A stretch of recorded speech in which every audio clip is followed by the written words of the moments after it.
So, Pankaj, I need you to be honest on this one because tell me about the time that that the client came to you with the deal. He told you, hey, I found this or I want this one. And you told him, my friend, don't buy this one. It's not good for you. It's not a good place. Take me to some of the time when you advise someone not to buy a unit. A broker needs a lot of guts to do that, but I do this. It's my regular practice. And if you'd ask me, I recently did it. So there was a couple of buyers. One of my regular investor, he found a project from different broker. He only buy from me here out from here and there, but he comes and buy from me. And he spoke about this project in his whole office. 8 people got interested and all 8 of them wanted to buy. They called me, I went to them, they all sat down together, we were having shisha and then we spoke about this particular project. I said, look, I will not sell you this property. You wanna buy? Go and buy. I rejected 8 buyers.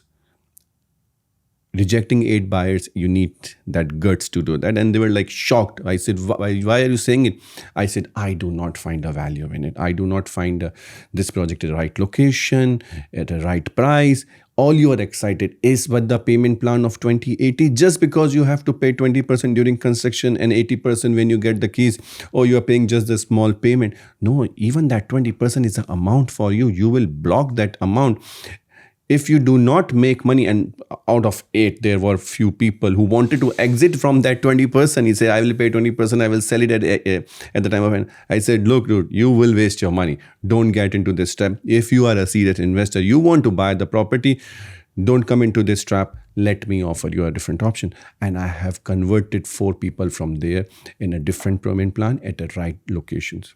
Amazing. And I do that in a regular practice because I don't sell it as a one deal. I don't just think about making money today. I want to sell every time where they stick with me. They do not go anywhere because if they will make money, I will make money. So, Pankaj, now I want you to be a little bit of a fortune teller, of a little bit to expect the future as much as you can tell. If someone would ask you today, what would be the prices in Dubai real estate in 3 years from now? What would you say to them? So prices in 3 years. So that again depends on where do you invest. Are you aligned with the vision of the government? If you are aligned with the vision of the government, you are with the right developer, you are with the right location, an off-plan property can easily give you 35 to 40% appreciation in 3 years. That's where I told investors that don't always look for ROI. Always think about ROE as well, what you can make in ROE. But in 3 to 4 years of timeline. In 3 to 4 years of timeline can easily give you 40% of appreciation if you are with the right developers. Amazing. And can you give us maybe the areas that you think that are most likely to be to get to this point? As we said, Dubai South, the best thing to consider, maritime city. A coastal area, a seafront properties in that area you should also consider. So when it comes to maritime city, it's just not maritime city, Rashid Yachts and Marina, maritime city, Dubai Island. This area, the per square feet what you're getting on a seafront property is way lower than the properties which are ready on a seafront. You are getting at least 50% discounted price, I would say, with the top named developers with the seafront properties. Definitely. And, let's talk a little bit about, being a broker in Dubai, being a real estate broker, running a company. Some people say, I know exactly what I want. I can go to the boards, the billboards, all of them. I can find the property over there. I can contact, I can do the deal myself, where you are giving some sort of an end-to-end type of service. So walk us through the differences between the service you are giving to actually, going and doing all those research work by yourself. So you mean to say client coming to us, buy through us or buy directly from developer? Yes. That's what you mean, yes. Yeah? Okay. A client coming to us, what is the difference between client coming to me and buying the same property if you go directly from the developer? A developer agent will always sell him what is available. What he can see on his iPad at this time, he will sell. And what is available in his iPad at this time is the properties which are there and not selling it. Yeah, he will never tell him that, sir, this is the new launch coming up. Why don't you wait for it? You should consider it. Or he will not give him a comparison between the neighborhood communities. His job is just to sell that particular property. That guy is sitting in that developer office today. Maybe next 1 year, maybe next 2 years. 2 years down the line, he will jump to different developer. Then 2 years, he will jump to different developer. Every time he will go to a different developer, he will talk good about that particular developer. But clients coming to the brokers, either me or any other broker in the market, I would say they have better advantage because that broker will always be broker. He will jump the companies, but his mindset will always be the same. That today he's selling Imar, Nakhil, Vasal, Aldar. He will, when you will sit with him, he will give you a comparison between all the developers, which developer has what project good.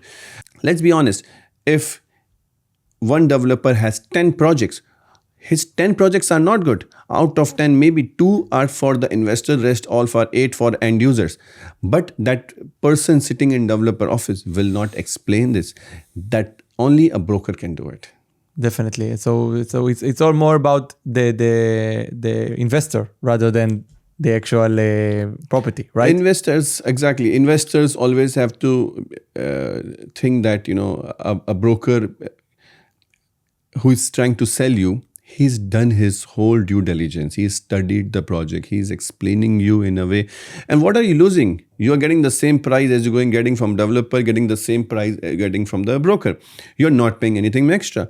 What you're getting is end-to-end service, starting from explaining you, taking you around, getting the documents done, post-sales. If you need anything from the developers, broker is the one who will help you out, not the developer agent. He is busy. He's keep hunting his new clients. So Pankaj, if I know that as a real estate broker, you have to deal with a lot of things, with the buyer, with the seller, all the psychology behind it. Can you share one story that you remember from a deal that wasn't, going on the ordinary way, you may say? If you ask me a story, I have many, to be honest, but I remember one story always. It's when the Dubai Island was launched. That was a very exciting time. Dubai Island rebranding was done by Nakhil. And they launched villas on an island with the prices which you cannot even get on the mainland. Very limited units, but so many buyers. We were standing more than 48 hours in Nakhil office fighting to get the units. Day, night, every time we were there. And the moment launch started, there was a full mess up happening, and my buyer was a regular investor of mine. He did, Pankaj, I want the unit, whatever you do. And I was literally 48 hours waiting for him there. I told couple of more buyers, like, I cannot, because I knew that it will become challenging. So I don't want to disappoint my other buyers. I knew the situation, because you're coming to me at the last minute and coming with the choices that I want Vastu, I want single row, I want all of these things. It's literally impossible at the last minute. If you come to me in advance, then yes, I could have done it, which I did it for other buyers. But this particular buyer had a very specific choices of location and the view. And he gave me a check a month before. And he said, I want, Pankaj, whatever it takes, I want that unit. So juggling with the developer, fighting with on the day of launches, I managed. End of the day, I managed to get him a unit, what he wanted, and he's happy. Amazing. So, Pankaj, we're coming to the end of this episode, actually. So I want to ask you, before we leave, what's something that our viewers, our listeners can take with them from this episode? What is the one thing they should know about Dubai real estate that you should think of when they start to want to explore a little bit more about that? So when you want to invest, you should always keep one thing in mind, that the person you are dealing with, ask him questions. Ask him data, ask him the reasonings why this particular property he's offering you, and he's telling you that this will appreciate this much, he will give you the ROI. Why? What is the comparison of that particular property in that particular location? That comparison should be within the same neighborhood. It should not be 10 kilometers away. You should always compare the similar location, similar apple-to-apple comparison you should always do. If the broker is able to give you that, that's where you should take a decision. Don't go into the hype of because Dubai real estate is good, because Dubai real estate is making money, I will just buy anything or everything. That anything or everything will not make money. You need to do your due diligence. You need to study the project very well. Definitely. Pankaj Lukwani, it's been our first episode. How was it for you, first of all? No, that was very interesting. Very excited, and I'm looking forward. Definitely. So, Pankaj, thank you for this episode and see you next time. Thank you.